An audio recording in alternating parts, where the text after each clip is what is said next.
Yesu ashimwe kandi nanone turacyari kuganira ku isumbwe abantu b'Imana bagira ariyo gutunga umugisha wayo. Turasoma gutegeka kwa kabiri igice cya 17 umurongo wa 12 haravuze ngo niwumvira ayo mateka ukayitondera ugakora ibyo agutegeka bizatuma Uwiteka Imana yawe ikomeza kugusohoreza isezerano no kukugirira ibambe yarahiye ba sekuruza banyu ko izakugirira.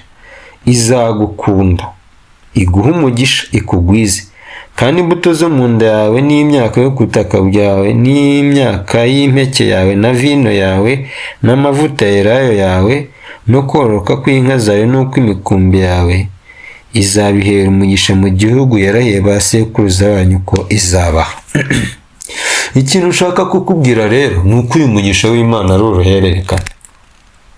Umugisha w'Imana ni uruhererekane, niyo mpamvu ugomba guhora ukiranuka.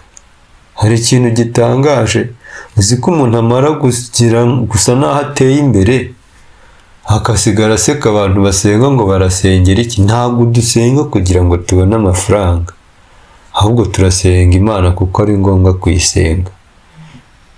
Rero ijambo rero ngo niwumvira ayo mateka ukayitondera ugakora ibyo agutegeka ngo bizatuma Uwiteka Imana akomeza kugusohoreza isezerano. Ni ukuvuga ngo uko ukomeza gukiranuka, aho ukomeza kumvira Imana, ngo bituma Uwiteka nawe akomeza kugusohoreza isezerano. Akomeza kugusohoreza isezerano, ibyo wagambiriye agenda abikora, ibyo wagambiriye agenda yibwira ibindi, agenda agukorera ibindi. Aravuga ngo no kukugirira ibambe yarahiye ba sekuruza banyu ko azakugirira. Ni ukuvuga ngo mu gukomeza kwegera Imana, mu gukomeza kwegera Uwiteka, ngo ugenda wegera ibambe, favor, wegera ibambe ry'Imana, wegera kugirirwa neza n'Imana, wegera imbabazi zayo.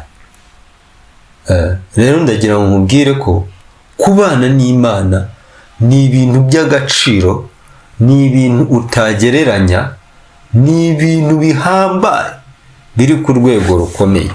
Haravuze ngo izagukunda, iguha umugisha, ikugwize. Abantu bumviye Imana irabakunda. Daniyeli yakiranukiye Imana ku rwego rw'uko mu ijuru bamuhindurira izina, baravuga ngo Daniyeli mugabo ukundwa. Iyo marayika yazaga kumureba kuvugana nawe, yaravugaga ngo Daniyeli mugabo ukundwa. Daniyeli yari yaramaze guhindurirwa izina mu ijuru, baravuga ngo uyu ni umugabo ukundwa, bamuhindurira izina. Rero ndagira ngo nkubwire ngo uko witondera amagambo y'Imana, uko ugenda wumvira Imana, Imana igenda igusohoreza amasezerano, kandi ni ukuri gukiranuka biba urwibutso mu maso y'Imana. Nkubwire ko ibi bintu by'urwibutso ntabwo bisaza, ntabwo bisaza. Nkubwire ngo komeza ukiranukira Imana, ukomeze uyumvire, nayo izagenda ikugirira neza. Kandi iravuze ngo izagukunda, iguha umugisha, ikugwize. Yesu ashimwe. Twifurije gukundwa n'Imana mu izina rya Yesu. Iyo wakunzwe n'Imana ntabwo yagutakaza. Iyo wakunzwe n'Imana nta kintu yakora itakubwiye, kuko ijambo ryaravuze ngo nta kizakora itamenyesheje intore zayo, zitakira ku manywa na nijoro. Iyo wakunzwe n'Imana, Imana ikugirira neza.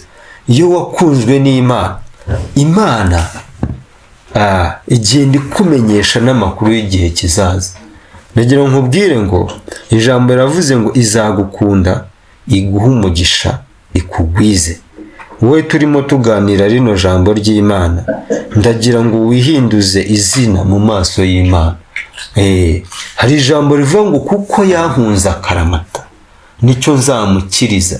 Aravuga ngo nzamushyira hejuru kuko yamenye izina ryanjye, ngo azanyambaza, mukize mu byago ndetse no mu makuba. Tugiye gusengana Imana. Ndababwira ko abantu bakunze Imana akaramata bakabana nayo, hari andi masezerano bagira, hari ibindi bintu Imana ibagambiriraho. Tugiye gusenga. nagira nkubwire ko icyaha niyo kanseri imunga umubano w'abantu n'Imana, bigatuma amasezerano yabo adasohora. Ariko aka kanya ndagira ngo ufate umwanzuro uvuge ngo menye ko hari ibintu byantandukanyije nawe bituma ntagera ku migisha yawe. Ndagira ngo uyu mwanya ufate icyemezo uvuge ngo ngiye gukomeza gusenga, nta wihagarara. Niba hari ibintu Imana yakoze wihagarara. Umuririmbyi yaravuze ngo niyambuye umubiri upfa nambaye kudapfa, aravuga ngo nibwo nzasezera ku bihe byiza byo gusenga.